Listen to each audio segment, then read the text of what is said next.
Damn, this game's hard.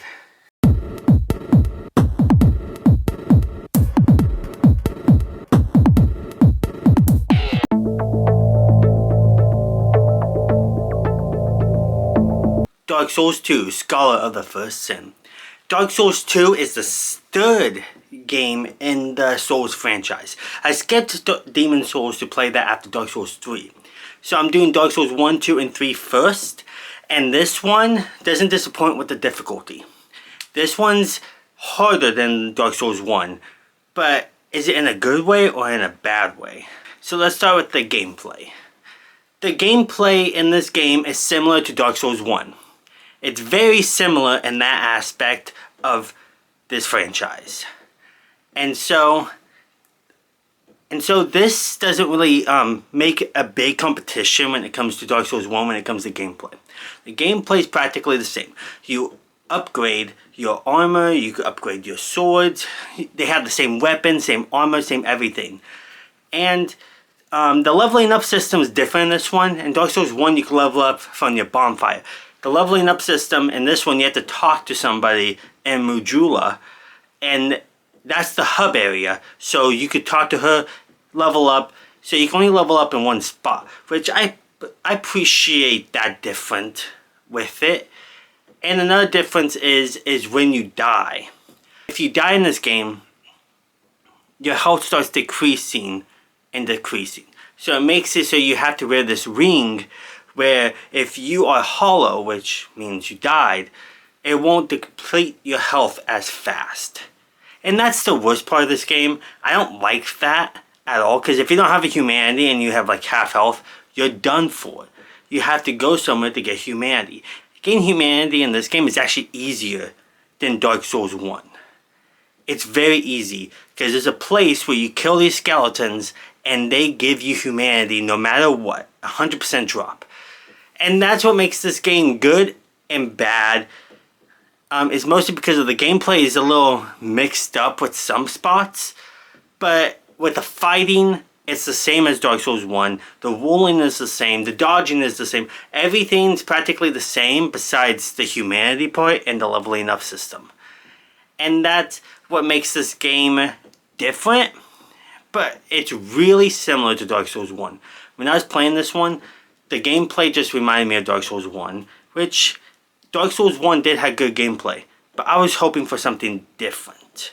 A lot different than Dark Souls 2. But that's not what I got. So gameplay, do you guys like the gameplay at all? Just let me know down in the comments if you like the gameplay. I'll give gameplay like a 6 out of 10. I don't really enjoy the gameplay with this one as much. It's really hard to fight bosses with the gameplay that they have on par with this one. And it's mostly the decrease in health when you die is what brings this down for me. And now, let's start talking about the levels. The levels in this game are pretty unique. Not as unique as Dark Souls 1. I think Dark Souls 1 is more unique in that aspect. Most of the levels in this game seem the same. And that's what brings the problem for this game, is that the levels seem the same as you go through them. But the best part about this is that every level is connected. You start in the hub area, which is Majula. And when you go around this area, you find different openings and stuff that leads you to a new area. And that's what makes this game better when it comes to levels. It's not the design of the levels, it's that they're all connected. And I really enjoyed that in a level aspect. But does it mean the levels are great? There are some areas in this game that the enemies are just too ridiculously hard, or they just get a bunch of herd of enemies just coming at you just randomly. Like you fight one enemy and then like 20 more just appears back there, and then you have to fight all of those. And that's what I don't like about this game, is what they try to make it so hard because you're getting literally ganked on. And that's what makes this, that's what makes the levels in this game not as great, is because of that aspect. And also, the levels are not memorable. There are a few that I remember. I don't remember the names of them per se, but I do remember the layout. And that's what makes this game good with some levels, but some levels I just don't remember. And it's just brings it down for me in that aspect. Because you need a game that's more diverse. This one is more diverse than Dark Souls 1. In Dark Souls 1, the levels are connected too. You have to go through areas to find each area. But I think Dark Souls 2 did it better when it comes to the levels being connected. I really do think Dark Souls 2 has better levels than Dark Souls 1. But doesn't mean they're perfect. And so I'll give levels like a 7.7 out of 10. It's pretty good. But the enemy hordes is what brings it down for me, or this would have been a 9 out of 10. So, yeah. And now, the last one is let's talk about the bosses. This is a Dark Souls game. Of course, they're going to be hard bosses. Very hard bosses. This one definitely has harder bosses than Dark Souls 1. Dark Souls 1, I didn't have to use a summon at all until I fought Ornstein's Mog. And that's the boss that has 2 of them, so I had to use a summon. But with this game, the bosses are hard, yes. But are they unique? No. The reason why I say that is because they recycle some bosses. Ornstein from the first game that I keep on mentioning, one of the best bosses ever, shows up in this game as an optional boss, but still shows up in this game. And then Dragon Rider, you have to fight him once, and then you have to fight 2 of them at the same time at another area. It's just literally they recycle the same bosses, and most of the bosses are not unique. Like, I can't really think of really any unique bosses in Dark Souls 2. But I do have some favorites, don't get me wrong. But are they unique? Are they memorable? No, they're not. I remember Dark Souls 1's bosses better than Dark Souls 2. And I played Dark Souls 2 recently. More recently than Dark Souls 1. I played Dark Souls 3, and Dark Souls 3 is a million times better when it comes to bosses.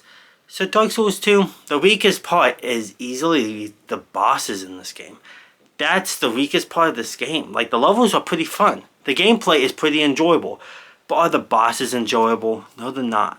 And that's what brings this game down for me, is because of the boss fights that you look forward to, but they're not memorable. They are hard, but you won't remember them. And that's what a game is supposed to do. It's supposed to make you remember the bosses years from now. And I have a hard time doing that with Dark Souls 2. So, with bosses, I would give them a 5 out of 10. The bosses are not great in this game, and I have to give it a low ranking. So, Dark Souls 2. With a majority vote, and there was no side quest in this game. So, with Dark Souls 2, I would have to say it's a 6 out of 10. I didn't give it that much a higher ranking is because after playing Dark Souls 3, this game brought down for me. Dark Souls 1 still holds up. It still holds up after playing Dark Souls 3. Like, after playing Dark Souls 3, Dark Souls 1 is still on the backbone of my mind being like, that game was good. It was. The story was good. A lot of things about that game was good. I didn't give that one a high ranking either. I got a pretty decent high ranking. Mostly because the series did get better overall. So yeah, Dark Souls 2. Have you guys played it? Let me know down in the comments below. Let me know which one's better, Dark Souls 1 or Dark Souls 2. And like always, this is Clark Nation Review, and I will see you all next time.